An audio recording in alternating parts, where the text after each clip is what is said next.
오늘 은혜 받으실 하나님의 말씀은 출애굽기 20장 12절 말씀과 에베소서 6장 1절에서 3절 말씀입니다. 출애굽기 20장 12절 말씀과 에베소서 6장 1절에서 3절 말씀을 다 같이 봉독하시겠습니다. 내 부모를 공경하라. 그리하면 내 하나님 야훼가 내게 준 땅에서 내 생명이 길리라. 자녀들아, 주 안에서 너희 부모에게 순종하라. 이것이 옳으니라. 내 아버지와 어머니를 공경하라. 이것은 약속 있는 첫 계명이니 이로써 네가 잘되고 땅에서 장수하리라. 아멘. 말씀의 제목을 함께 따라해 주시길 바랍니다. 건위와 건위주의와 세속화. 건위와 건위주의와 세속화.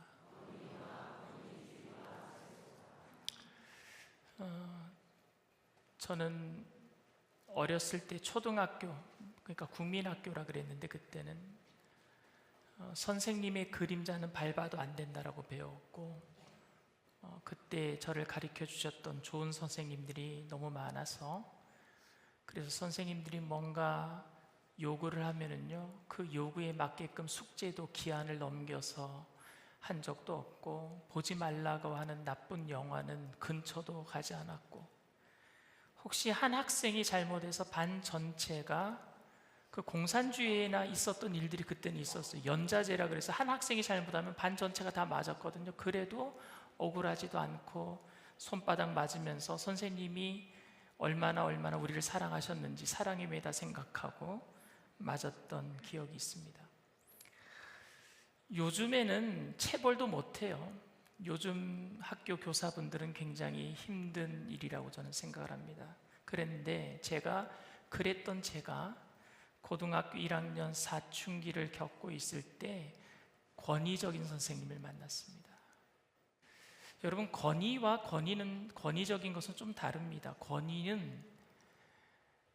권위 가진 사람들을 누군가가 이렇게 존경하고 높여주는 건 진짜 권위예요. 그러나 권위적인 것은 남들이 권위를 가졌다라고 생각하지도 않는데 막 그냥 소리 지르고 강압적으로 자기가 뭔가 가진 것처럼 시키고 하는 건 권위적인 거거든요. 근데 그런 권위적인 선생님을 고등학교 1학년 때 만났어요. 저를 불러서 아버님한테 저희 집에 무슨 돈을 벌어다 주신 것도 한 푼도 없으시면서 아버님한테 육성의 이사를 맡으라고 하시는 거예요. 아버님을 불러오래요. 그래서 아버님이 학교에 가셨는데 아버님이 선생님이랑 얘기하니까 아버님도 그런 걸 느끼신 것 같아요. 집에 오셔가지고 저한테 내가 육성의 이사 안 해도 너 공부 잘할 수 있지? 그래서 내가 네 그랬어요. 그런데 그 다음부터 학교에서 제가 그때 공부를 조금 해서 보충 수업반 A반에 들어가야 되는데 저를 B반에 넣는 거예요. 불이익을 당했어요. 그때부터요, 선생님이 선생님으로 안 보이는 거예요. 그분이 얘기하는 거 안 들었어요. 일부러 반항했어요. 사춘기도 있고 반항도 했습니다. 그분이 영어 선생님이셨어요. 그래서 제가 영어 성적이 많이 떨어졌어요. 그때 영어 공부하기 싫더라고요. 그리고 일부러 학교에 굉장히 싸움 잘하는 그 부서가 하나 있었는데 그 부서가 태권도부였어요. 그래서 태권도부에 들어가서 싸움질만 했어요. 그 선생님 때문에 그 사춘기를 제가 완전히 반항적인 학생으로 보내고 말았습니다. 그러다가 고등학교 2학년 때 좋은 선생님을 만났어요. 저한테 정말 잘해주시고 독일어 선생님이셨는데, 그래서 제가 또 독일어를 굉장히 공부를 열심히 했습니다. 그런데 고3이 됐는데 또 나쁜 선생님을 만났어요. 여러분들, 제가 욕하는 거 아닙니다. 그 선생님 별명 얘기하는 거예요. 그 선생님 별명이 뭐냐면 미친 개였어요. 그러니까 학교에 그런 분들이 한 분 계시거든요. 그러니까 굉장히 권위적이, 그래서 또 고3 때는요 또 반항적인 학생이 되었어요. 저는 왜 좋은 선생님을 만나면은 순종한 학생이 되고 권위적이고 좀 나쁜 선생님을 만나면은 반항하는 학생이 될까요? 아마 여기 계신 분들 중에도 저와 같이 권위적이고 강압적인 어떤 윗분의 태도에 반항하시는 분들도 계실 것 같습니다. 지나치게 권위적인 사회에서 살았던 저와 여러분들은 권위에 대해서는 일단 부정하고 반항하고 싶어하는 마음이 다 마음 한구석에 웅크리고 있는 것 같아요. 그런데 여러분, 이런 현상은 그냥 우리들 안에서만 일어나는 현상이 아니라 현대 사회의 풍조입니다. 포스트 모더니즘 사회라 그러잖아요, 현대를. 포스트 모더니즘 사회는요, 권위를 인정하지 않습니다. 어떤 분이 포스트 모더니즘 사회를 뭐라고 얘기를 했느냐? 형제는 많으나 아버지가 없는 사회다, 이렇게 얘기를 했습니다. 저는 그런데 이런 시대에 권위적인 것과 권위에 대한 구분은 필요하다고 생각합니다. 권위적이다라고 말을 할 때는요, 자율적인 선택권을 힘에 의해서 강제로 침해당하는 것을 권위적이다라고 얘기를 합니다. 개인의 의사나 권리와는 상관없이 강압적으로 순종을 요구할 때 우리는 그것을 권위적이다라고 얘기를 합니다. 뭔가 이유를 묻고 있는 사람에게 목사가 하라면 말없이 할 것이지, 목사가 하는 말은 하나님의 말씀이니까 무조건 따를 것이지 무슨 이유가 있느냐, 이렇게 얘기하면 이거는 권위적인 목사가 되는 겁니다. 권위 있는 목사가 아니라 권위적인 목사가 되는 겁니다. 아들이 무엇인가 아버지에게 물어보는데 아버지가 하라면 하는 것이지 왜 자꾸 따지려 드느냐 라고 얘기하면 권위 있는 아버지가 아니라 권위적인 아버지가 되는 겁니다. 저는 제가 권위적인 목사로 여러분들에게 비춰지지 않게 되기를 원합니다. 제 아들에게 저는 권위적인 아버지로 비춰지지 않게 되기를 바랍니다. 그리고 아내에게 권위적인 남편으로 여겨지지 않았으면 좋겠습니다. 그렇다고 제 아들이나 그리고 제 아내나 그리고 여러분들이 저의 권위를 무시하지도 않았으면 좋겠습니다. 아버지로서, 남편으로서, 일산순복음 영산교회 담임 목사로서 권위를 인정받기를 원합니다. 근데 현대 기성세대, 뭔가 좀 권위가 있다라는 사람들이 모두 다 이런 느낌들을 가지고 있어요. 뭐냐? 권위를 인정해주지 않는 것 같아요. 그러다 보니까 자꾸만 권위적으로 변해가는 것 같은 그런 갈등들이 우리 안에 있습니다. 요즘 MZ세대들이라 그러잖아요. MZ세대들은요, 선택이 다 자기가 선택을 해야 되는 거예요. 부모님이 선택해 주는 거 별로 원하지도 않아요. 옛날에는 아이들이 크면은요, 엄마 아빠에게 어떤 즐거움이 있었느냐, 애 옷을 자기 마음대로 사서 입혀서 이렇게 입으면 예쁠 것 같다. 근데 요즘 아이들은요, 7살만 되면 안 입으려고 그래요. 자기가 원하는 옷을 입어야 되는 거예요.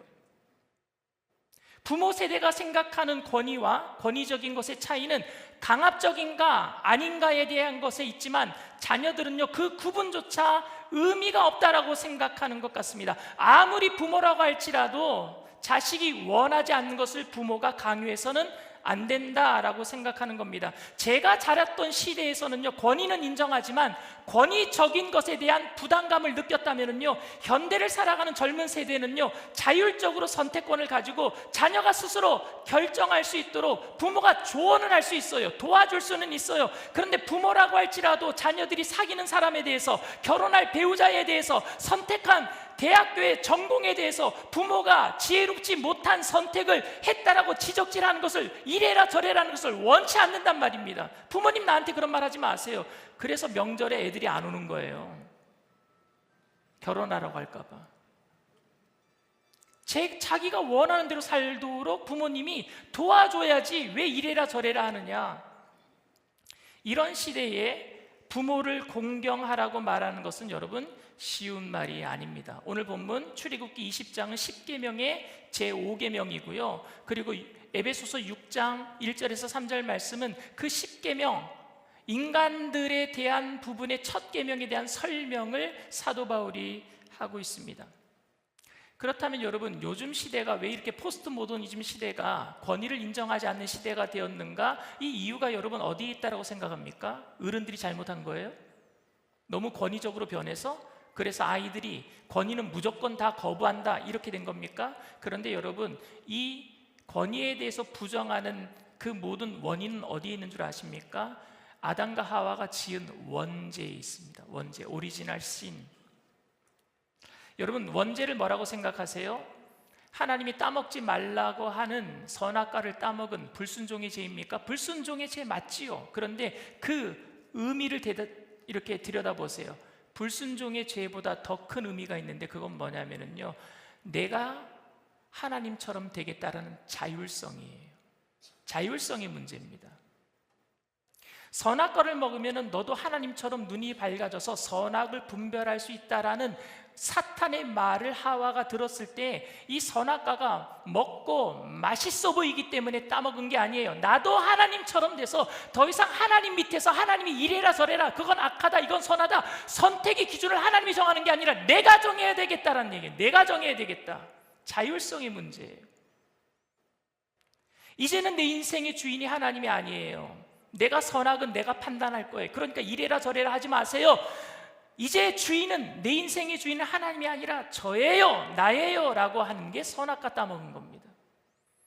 그러니까 하나님의 권위를 부정하는 것, 이게 원죄입니다. 하나님이 아버지 되시는 것, 우리의 참 좋으신 아버지 되시는 것을 부정하는 사건이 선악과를 따먹은 겁니다. 하나님이 없는 상황에서 인간들이 행복해질 수 있는 길은 없습니다. 그런데 눈에 보이는 세상 안에서 내가 살아가는 동안에 70, 80, 90 동안에 힘을 가져야지만 행복해질 것 같아서 사람들은 힘을 가지려고 했어요. 돈을 많이 모으려고 했어요. 그러니 전쟁이 일어납니다.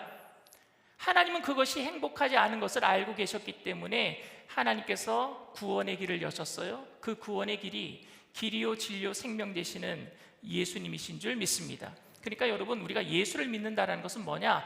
다시 주권을 하나님께 양도하는 사건이에요.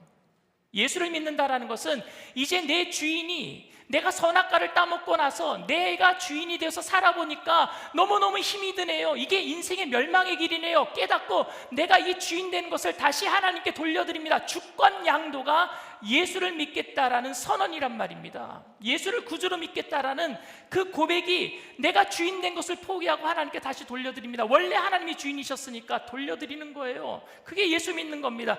그럼에도 불구하고 많은 사람들이 예수님을 믿으면서도 예수님을요 도깨비 방망이로 생각해요. 램프의 요정 지니처럼 생각해요. 옆에서 나를 도와줄 망정 이래라 저래라 하지 마세요. 그래서 예수 믿어도 아직도 주인인 사람들이 많이 있어요. 그건 예수 믿는 거 아닙니다. 그건 예수 믿는 거 아니에요. 예수님이 내 옆에서 조용히 도와주시면 좋겠는데 말씀으로 날마다 나를 귀찮게, 그럴 때는요 예수님이 사라져버렸으면 좋겠어요. 그건 예수 믿는 거 아니잖아요. 그런데 여러분, 오늘 제가 10계명의 제5계명을 말씀드렸거든요. 그런데 10계명은 제1계명부터 4계명까지는 하나님에 대한, 하나님과의 관계에 대한 부분을 얘기하고 있고요. 그리고 5계명부터 10계명까지는 인간들에 대한 관계에 대한 부분, 인간들에 대한 도리의 부분들, 인간의 법을 얘기하고 있습니다. 그래서 크게 두 부분으로 10계명을 나눌 수가 있습니다. 부모를 공경하라, 살인하지 말라, 간음하지 말라, 도둑질하지 말라, 거짓 증거하지 말라, 내 이웃의 물건을 탐내지 말라. 이런 계명들은 사람들 사이에서 일어나는 일들에 관한 기본적인 인간의 도리를 말하고 있는 것은 틀림이 없지만, 그럼에도 불구하고 여러분 10계명에서 두 부분으로 나눌 때 인간의 계명 중에서 가장 첫 계명이 뭘까요? 내 부모를 공경하라. 5계명이잖아요. 근데 이게 하나님과의 관계랑 여러분 아무런 상관이 없겠습니까? 10계명을 여러분 예수님께서 이렇게 요약해 주셨어요. 하나님 사랑, 이웃 사랑. 여러분, 그런데 하나님 사랑을 어떻게 하실 거예요? 눈에 보이지 않는데. 이웃 사랑인 10계명의 5계명부터 10계명까지 지키는 것으로 하나님 사랑하는 걸 보여줄 수 있잖아요. 눈에 보이지 않는 하나님을 어떻게 사랑하느냐? 눈에 보이는 형제를 사랑하지 않으면 눈에 보이지 않는 하나님을 사랑하지 않는 것이다. 눈에 보이는 형제를 사랑하는 것이 눈에 보이지 않는 하나님을 사랑하는 것이다. 예수님이 하신 말씀이에요. 그렇다면 여러분, 부모님을 공경하는 것은 하나님께서 내 주인이 되신다라는 것을 고백하는 것인 줄 믿습니다. 부모님을 어떻게, 하나님을 어떻게 내 주인으로 모시겠어요? 부모님을 공경함으로 하나님이 내 주인인 것을 고백할 수 있단 말입니다. 그런데 아무리 부모님이라고 할지라도 내 인생은 내 것이니까, 부모님의 인생이 아니니까 나에게 이래라 저래라 하지 마세요, 내가 결정할 겁니다 라고 말하는 것은 여전히 하나님을 믿고 있으면서도 여전히 내가 주인인 것을 말하고 있는 거예요. 부모가 내 인생의 주인이라서 부모님을 공경하라고 말하고 있는 것이 아니라 하나님이 내 인생의 주인이기 때문에 부모님을 공경하라 라고 말씀하고 있는 겁니다. 부모가 부모의 역할을 못할 때에도, 부모에게 전혀 신앙이 없어서 지속적으로 나를 교회 나가는 것을 핍박을 해도 더욱 공경하고 그 부모님의 말씀을 무시하지 못하는 것은 내가 주인이 아니라 하나님이 내 인생의 주인이기 때문에 그렇게 할 수 있다는 겁니다. 그럼 문제가 생기죠, 여러분. 어떤 문제가 생기느냐? 교회 나가지 말라고 하는 예수 안 믿는 부모님의 말씀을 들어야 할까요? 무시해야 할까요? 국가가 부당하게 권력을 남용하고 있음에도 불구하고 그 권위에 복종해야 될까요? 아니면은 정말로 나가서 기도회를 하면서 데모를 해야 될까요? 무례하고 이기적인 어른들의 권위적인 요구를 어느 정도까지 내가 수용하고 받아들여야 됩니까? 부모를 공경하라는 말씀이 언제나 부모의 뜻에 내 뜻을 꺾고 양보하라는 의미입니까? 요즘에 뉴스에 욕하는 목사에 대해서 이야기를 하는데, 목사가 욕을 하고 부정하고 지극히 이기적이고 그렇게 교회 사람들을 괴롭히고 성도들을 괴롭히는데 그 말이 하나님의 말씀이 있냐? 영적인 권위를 부여하고 무조건 따르는 것이 순종하는 겁니까? 어떻게 해야 됩니까, 여러분? 솔직히 이런 질문들에 대한 정확한 답은 제가 잘 모르겠습니다. 상황에 따라서 아마 많이 다를 것 같아요. 그럼에도 불구하고 저는 부모를 공경하라는 말씀에서 전적으로 하나님을 의지하고 하나님을 주인으로 섬기고 살아가는 사람들의 이미지를 여러분들이 좀 상황마다 그려봤으면 좋겠어요. 오늘 예전에 믿음의 선진들이었던 초대교인들의 모습을 한번 생각해 보세요. 그들은 하나님을 믿는다라는 것 때문에, 예수님을 믿는다라는 것 때문에 그냥 맞았어요. 권위 있는 사람들한테, 권세자들한테 끌려가서 두들겨 맞고, 예수 믿는다라는 것 때문에 로마 귀족의 직분을 박탈당하고 천민이 되어버렸어요. 예수를 믿는다라는 것 때문에 콜로세움에 끌려가서 짐승의 탈을 쓰고, 그리고 사자들의 밥이 되고 말았어요. 그런데 그들은 권세자들 앞에서 어떻게 한 줄 아십니까? 미움의 눈으로, 증오의 눈으로, 복수의 눈으로 그들을 바라본 것이 아니라, 아니면 비굴하게 살려달라고, 내가 예수를 부인할 테니까 살려달라고 비굴하게 그렇게 말한 것이 아니라, 그들 앞에 당당히 서서, 그러나 그들의 눈에는 용서하는 눈으로, 사랑하는 눈으로 그들을 바라봤단 말입니다.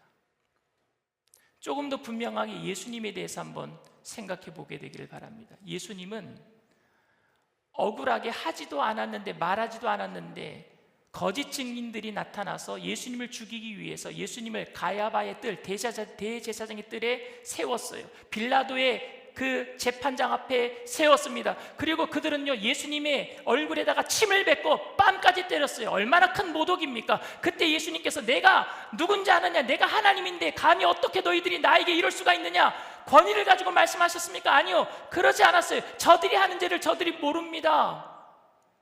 그렇다고 예수님이 비굴하게 그들에게 빌었습니까? 아니요, 당당하게 서 계셨어요. 그러면서 사랑의 눈으로 그들을 바라보셨어요. 왠지 아십니까? 고난의 잔을 받고 십자가를 지는 것이 하나님의 뜻이기 때문에 하나님의 권위에 순종하기 위해서 하나님이 주신 권세자들의 권위를, 그들을 그냥 참아내신 거예요. 견뎌내신 거예요. 왜? 하나님 때문에. 저는 저를 비롯해서 현대 그리스도인들이 너무 무례하다라고 생각합니다. 하나님의 뜻을 품고 있다라고 해서 다른 사람들이 마치 내 뜻과 다르면은 그건 하나님의 뜻이 아니라 마귀의 뜻이라고 생각하고 함부로 얘기하고 자기보다 높은 사람이라고 할지라도 예수 안 믿으니까 함부로 격하시키고, 특히 권위를 필요로 하는 사람들에게 너무 무례하고 너무 가볍게 대할 때가 있어요. 내가 예수를 믿기 때문에 상대방에 대한 존경심은 없고 그들의 말을 진지하게 듣고 대하려고 하는 경향, 그런 마음가짐도 없는 것 같아요. 막 깎아내려요. 서로 깎아내려요. 목사가 목사를 깎아내려요. 성도가 성도를 깎아내려요.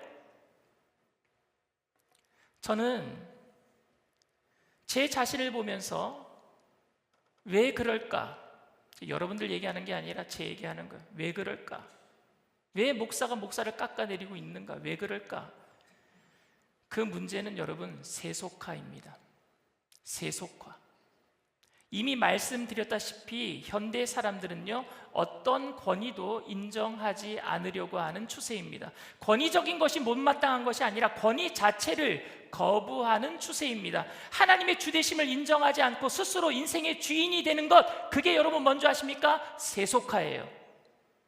내가 이 세상의 주인이다, 내 삶은 내가 주인이야, 이게 바로 세속주의입니다. 그런데 그 세속주의가 교회 안에 들어와 있어요. 예수를 믿어도, 하나님을 믿어도 하나님께서 내 뜻대로 안 해주시면 하나님도 필요 없다라고 여기는 거예요. 저 사람이 나와 같은 생각이 아니야, 그런데 나는 하나님의 뜻인 것 같아, 그래서 그 사람을 내치는 것, 세속합니다. 어떻게 그럴 수가 있어요? 왜? 내가 아직도 주인이에요. 예수 믿는 사람들이 왜 무서운 줄 아십니까? 자기 뜻을 하나님의 뜻으로 둔갑시키기 때문에 그 고집을 못 꺾어요. 아무도 못 꺾어요. 하나님의 뜻이라고 생각하니까. 그래서 세속화가 교회 안에 들어와 있어요. 이 시대는 참으로 형제는 많은데 아버지가 없고, 자녀들은 많은데 어머니가 없는 세대가 되었습니다. 친구도 그저 옆에 있는 친구로, 하나님도 예수님도 그저 친구처럼 대하는 거예요. 나를 도와주는 조력자처럼 생각하는 거예요. 저는 저의 판단과 행동이 굉장히 세속화되었다는 것을 가끔 느낄 때가 있습니다. 여의도 순복음교회에서 4년 전이죠. 4년 전, 제가 이제 일산 순복음 영산교회 담임 목사가 된 지 이제 4년이 되었으니까요. 만 4년이 되었으니까 4년 전에 저는 여의도 순복음교회 청장년 국장으로 있었어요. 그래서 오부 예배 설교를 했어요. 오부 예배 설교를 하면서 코로나19 기간 동안에 그래도 80% 이상 예배를 드려도 된다 그랬을 때 저는 5명 놓고 1만 명 성전에서 예배 드린 적도 있어요. 여의도 성전이 1만 명이잖아요. 근데 거기 5명 놓고 예배 드린 적도 있어요. 그런데 80%는 들어와도 된다라고 어느 정도 개방이 되었을 때 어떻게 하면 청년들이 좀 많이 올까 생각을 하다가 제가 찬양 예배를 드리는데 기타를 치면서 찬양 예배를 드려야 되겠다. 그래서 청년들한테 한 번은요, 전부 다 기타 칠 수 있는 사람들은 기타 가지고 와서 같이 찬양 예배 드리자. 그래서 그때 한 150명에서 200명 정도가 전부 다 기타를 들고 와서 이 앞에서 전부 다 찬양 예배를 드리고, 저는 맨 앞에서, 강대상 맨 앞에서 기타를 들고 찬양을 했어요. 얼마나 기뻤을까요? 이렇게 하니까 청년들이 너무나도 액티비티하게 찬양하고 너무 좋다. 그리고 예배가 다 마친 다음에 아내에게 전화가 왔어요. 누가 전화했느냐? 어머니가 전화했어요. 그리고 저한테 말씀 못 하시는 걸 아내한테 다 얘기했습니다. 뭐라고 얘기했느냐? 강 목사 기타 치지 못하게 해라. 어머니 생각에는 목사가 강대상에서 채통을 지키고 말씀을 잘 전해야지 기타를 치는 게 좀 가볍다라고 생각하신 것 같습니다. 그런데 저는 어머니가 그렇게 말씀하신 것이 좀 전근대적인 사고방식이라고 생각을 했어요. 지금이 어떤 세상인데. 그리고 부모님보다는 내가 많이 배웠다라고 생각을 했고, 부모님보다는 내 판단과 내 결정이 더 현명하다라고 생각을 했고, 아니 그뿐만이 아니라 비록 내 결정이 현명하지 않다라고 할지라도 부모님이 내게 내가 설교자로서 내가 이렇게 하는 것이지 어머니가 나에게 이래라 저래라 어떻게 말씀하실 수 있겠는가, 저는 한 귀로 듣고 흘려버렸어요. 여러분, 누구의 판단이 옳았는지 지금 돌이켜보면 그거 중요한 거 아닙니다. 누구의 판단이 옳았는지. 더 중요한 것은 제가 가지고 있는 부모님에 대한 자세 아닙니까? 제가 가지고 있는 아들로서 어머님을 대하는 자세가 더 중요하잖아요. 도대체 어떻게 그런 마음을 가지고 하나님이 나의 주인입니다라고 고백하는 목사라고 말할 수 있겠습니까? 부모님을 그렇게 대하면서. 틀린 말을 하신다고 할지라도 그 권위를 존중하고 인정해 줄 수 있는 것, 말도 안 되는 것을 요구하고 있다고 할지라도 그 말을 깊이 들어서 마음에 새겨서 부모님의 마음을 편안하고 기쁘게 해드릴 수 있을까를 먼저 생각해야 되지 않겠습니까? 옳고 그름의 문제가 아니라 인생의 주인이 누구인가의 문제 아닙니까? 내 인생의 주인이 하나님이시면 부모님을 기쁘시게 해드릴 수 있잖아요. 우리는 우리 안에 권위적인 것은 배격해 나가야 됩니다. 힘으로 뭔가 다른 사람들에게 강압적으로 시키려고 하는 마음들은 다 없애버려야 합니다. 그리고 윗분들의 권위, 이런 것들은 혹시 나에게 명령할 수 있는 사람들의 위치에 있는 사람들은 그분들의 권위는 내가 지켜줘야만 합니다. 지금까지 있었던 권위의 남용과 행포를 제가 모르는 바는 아니지만 무모하고 맹목적인 순종의 요구가 얼마나 위험한 것인지 제가 잘 알고 있지만, 그래서 모든 권위적인 것들에 대한 거부감을 가지고 있지만, 그래서 우리가 인생의 주인인 것처럼 하나님의 권위와 하나님께서 허락하신 권위를 무시하고 가볍게 대할 수는 없잖아요. 하나님이 눈에 보이지 않는데 어떻게 그분의 권위, 주님이 주인이신 것을 여러분 고백하면서 사시겠습니까? 사랑하는 성도 여러분, 저와 여러분 모두가 하나님만이 우리의 주인 되심을 고백하며 살게 되기를 바랍니다. 하나님께서 허락하신 권위를 무시하지 않고 겸손함으로 모든 사람들을 존중하며 높이며 살게 되기를 바랍니다. 힘을 가지기 위해서 사는 것이 아니라, 권위적인 사람이 아니라, 다른 사람의 권위를 무시하는 것이 아니라 하나님의 권위를 인정하기에 예수 믿는 사람으로서 모든 사람들에게 온유와 겸손으로 대하게 되기를 바랍니다. 그것이 이 땅을 변화시키는 힘이 될 겁니다. 예수님께서는 힘으로, 권위로 이 땅을 지배하신 것이 아니라 사랑으로 모든 사람들을 변화시키셨어요. 그 사랑이 우리를 변화시키셨고, 그 사랑으로 우리 또한 이 모든 세상을 변화시키게 될 줄 믿습니다. 그렇게 쓰임받는 저와 여러분들 다 되시기를 주님의 이름으로 축원을 드립니다. 이 시간 말씀을 생각하시면서 잠시 묵상으로 기도해 주시길 바랍니다. 오늘 저희 교회에 처음 나오신 분이 계십니까? 처음으로 예배를 드리는 분이 계십니까? 하나님은 한 번도 우리를 강압적으로 강요해서 우리를 끌고 가신 적이 없으셔요. 하나님은 에덴 동산을 만드시고 사람을 지으실 때에 고민하셨을 것 같아요. 어떤 고민을 하셨을까? 제 생각에는 로봇처럼 사람들을 하나님만 사랑하도록 프로그래밍 할까? 아니면은 자유의지를 줄까? 여러분, 사랑은 어떤 드라마의 주인공이 했던 멘트처럼 얼마면 돼, 이게 사랑은 아니죠. 돈으로 살 수 있는 게 사랑이 아니에요. 강압적으로 나 사랑해라, 그것도 사랑이 아닙니다. 힘으로 어떤 사람을 사랑하도록, 그래서 그 위에 군림해서 노예처럼 부려먹는 거, 이것도 사랑이 아닙니다. 사랑은, 진짜 사랑은 그 사람의 마음이 동해서 서로 사랑하는 게 진짜 사랑이겠죠. 그래서 하나님은요, 고민 끝에 인간이 하나님의 권위를 부정하고 도망갈 것을 알고도 자유의지를 넣어주셨어요. 결국에 그 자유의지를 가지고 우리는 선악과를 따먹고 지금까지도 내가 인생의 주인 된 것처럼 살고 있습니다. 하나님은 인간들을 돌이키기 위해서 별의별 방법들을 다 동원하셨어요. 그 마지막 방법이 뭐냐? 십자가의 죽으심이셨습니다. 십자가의 죽으심. 적어도 여러분, 생각할 수 있는 사람이라면, 짐승이 아니라면 생각할 수 있는 사람이라면요, 적어도 그 사랑 앞에 깨달아야 하지 않겠습니까? 나에게 모든 것을 주어 내어주신 그 사랑 앞에 내가 변화되겠습니다. 나를 그렇게 사랑하셨군요. 나도 진정으로 하나님 사랑합니다. 그렇게 변화돼야 되지 않겠습니까? 그게 믿음이에요. 내가 주님을 사랑합니다. 나를 지으신 하나님이 나의 주인 되심을 고백합니다. 내 인생을 주님 앞에 다시 맡깁니다. 이게 믿음이고 구원의 첫걸음이에요. 오늘 여러분들 그 사랑 앞에, 주님의 사랑 앞에 여러분들을 초청하고 그 구원의 발걸음을 여러분들 오늘 이 시간 뛰게 되기를 바랍니다. 오늘 내가 예수 그리스도를 믿고 하나님께 내 인생 전부를 다 맡기고 주인 되시는 주님 앞에 맡기고 기쁨으로 살기를 원합니다 하시는 분들은 믿음을 가지고 그 자리에서 일어나 주시길 바랍니다. 인터넷상에서 TV상에서도 처음 오신 분이 계시다면 믿음을 가지고 일어나 주시길 바랍니다.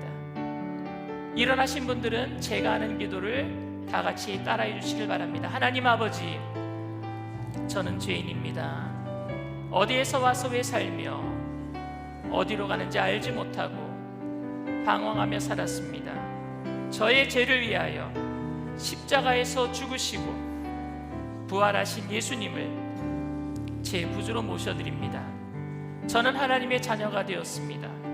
지금부터 영원토록 주님과 함께 살겠습니다. 예수님의 이름으로 기도드립니다. 아멘. 할렐루야. 여러분들을 진심으로 축복하고 환영합니다. 예배가 마친 이후에 꼭 새가족 환영회에 참석해 주시길 바랍니다. 나는 주님께 속한 자, 우리 다 같이 찬양하겠습니다.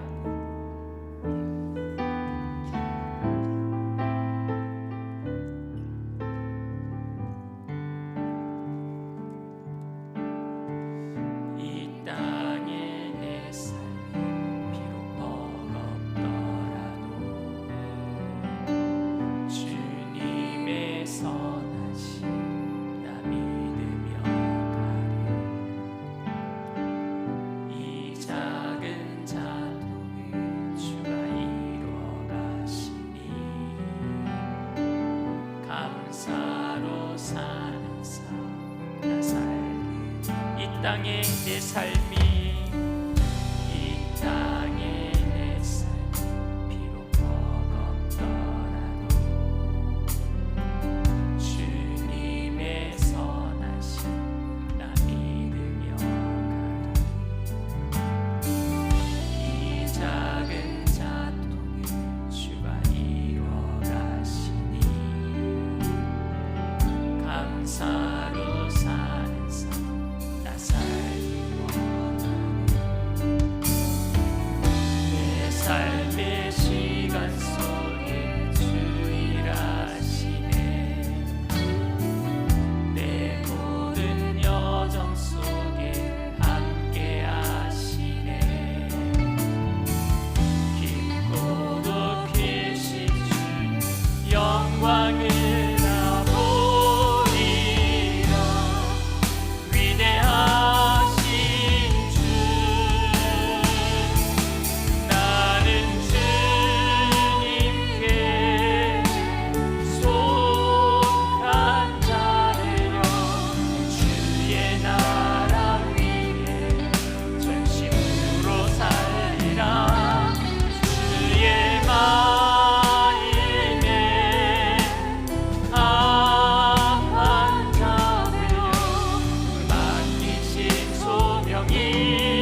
어저께 토요일 날 여의도에 국민 비전 클럽이라고 아침에 조찬 모임이 있어서 가서 많은 분들을 만나고 또 거기에서 예배도 드리고 또 귀한 분 강연을 듣기도 했는데, 누구의 강연이 있었느냐면요, 신한금융 지주회사 대표회장인 진옥동 씨라고 하는 대표회장, 직원만 3만 명이에요. 신한은행에 있는 모든 직원들이니까. 거기 회장님이 오셨어요. 저는 목사님 말씀 말고 일반인에게 은혜 받기는 처음이에요. 근데 그분이 여러 가지 이야기를 했는데, 그분이 마르쿠스 툴리우스 키케로라고 하는 그 기원전 106년에서 43년 안토니우스라고 하는 그 로마 황제에게 암살당하기까지 살았던 그 키케로라고 하는 사람의 이야기를 해줬는데, 그 사람 이야기를 들으면서 오늘 제가 아침에 키케로가 지은 의무론이라고 하는 책을 뒤져봤어요. 그리고 서머리를 해봤는데 거기에 이런 말이 있습니다. 의무를 다하는 데에 인생의 모든 훌륭함이 있고, 의무에 소홀한 데에 인생의 모든 추함이 있다. 하나님은 아버지로서, 우리의 아버지로서 의무를 다하셨어요. 목숨까지 내어주셨어요. 그런데 우리는 자녀로서 의무를 다하는 게 아니라 아버지의 권리, 권한, 권위를 무시하고 있잖아요. 의무를 다하지 못하는 것이 추함, 죄악입니다. 오늘 자녀로서 의무를 다해야 되지 않겠습니까?